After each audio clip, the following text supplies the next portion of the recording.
Very nasty subject. It's not politically correct. Is that okay with you? I'm going to talk to you a thing about slavery.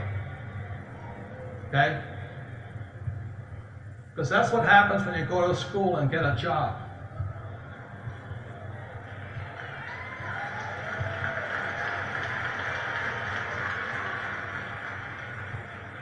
You become a slave to the rich.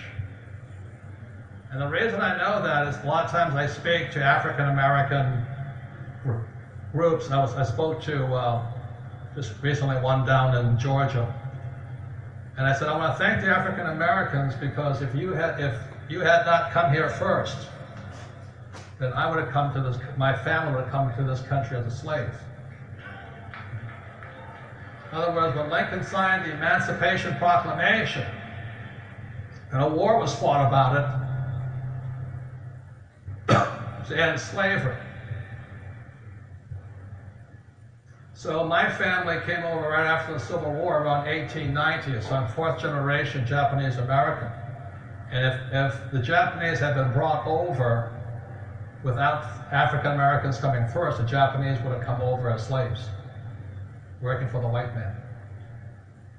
Now the interesting thing about my life is that I went to school in a little town called Hilo, Hawaii. There was one main street. On one street was a school for all the Asian kids, Filipinos, Chinese, Japanese. On the other side of the street was the school for the guys that owned the plantations, the former slave owners.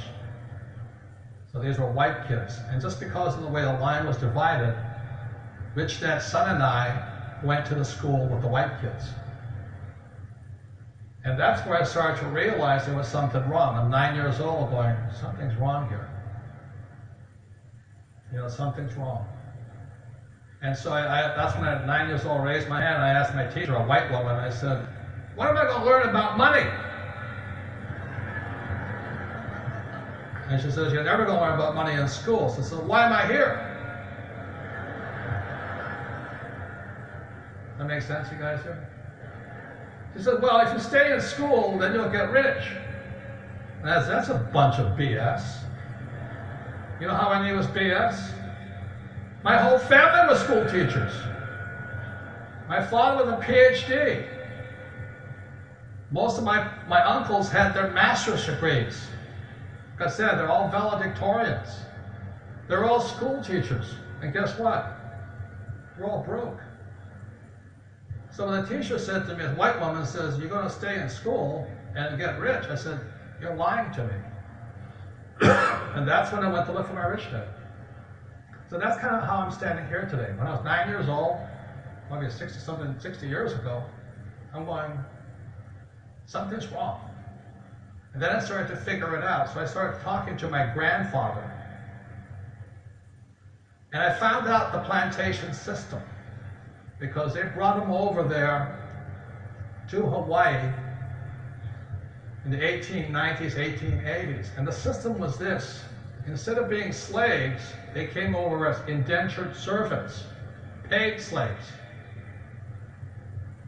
So they come here, they get a job at the plantation. Let's say they pay them $1 a day, which was high pay. At the end of the month, they had nothing. That was the plan.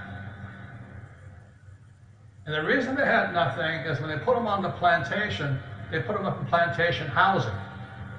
And they charged them for the house. And since there was so remote, they only had one store, was the company's store. So what would happen is my ancestors, who were Japanese, would come in there, they'd work really hard, very, very good, hard-working people. And they get their $1 a day. But then when they went to collect, they didn't have checks in those, they had little envelopes they put money in. And they go back there and the envelope with nothing in it. Well, a couple of bucks. After 28 days of work. And the reason was nothing there was because they took it out for the house and they took it out for the food, the store. And nothing has changed. The reason the middle class is going broke is they work really hard. The money is already pulled out before they even get it.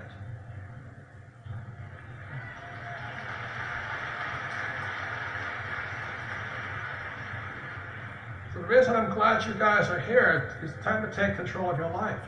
No, don't be paid slaves anymore. Okay?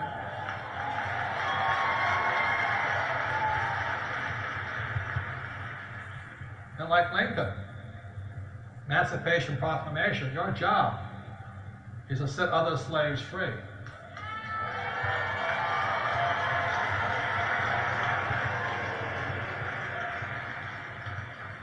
So for me, it's not about how much money I have. I have plenty of money. Making money is pretty easy.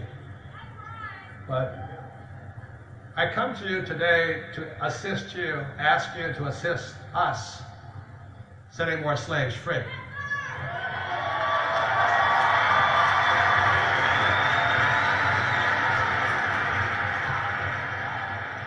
Today they don't work for people don't work for plantations, they work for corporations.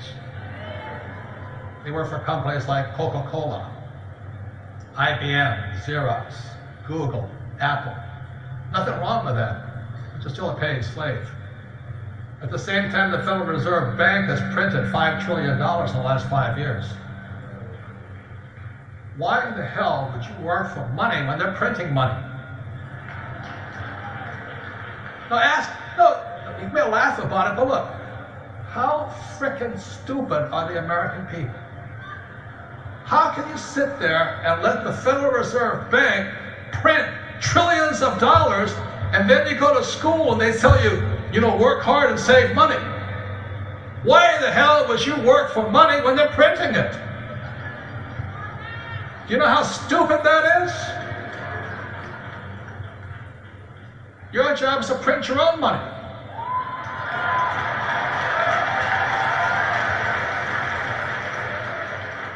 So that's all Rich Dad taught me.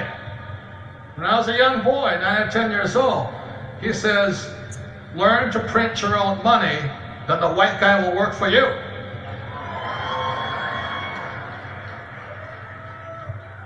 Does that sound better? Hello?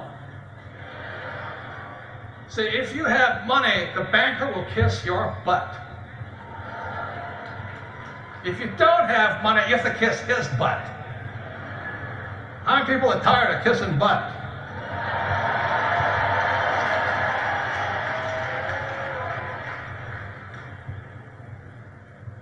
So my Rich Dad advisor, Tom Wheelwright, was here yesterday teaching the game. How did Tom do? You guys, hey, I haven't played the cash flow game, play it. It'll change your life. Don't just play it once like some of these frickin' losers. Oh, I played it once. I play it every day of my life. It is the game. The name of the game, this is how the rich play the game, if you want to know. This is how you print your own money. You build your business here. That's what you're here for. Every day, build your business. Once you build your business, at that point and the cash is flowing, what most morons do is they go and buy a big house. Nothing wrong with a big house. I have a big house. But the next step in the line in the chain of money is you got to put that money into real estate. And not a house. I buy apartments.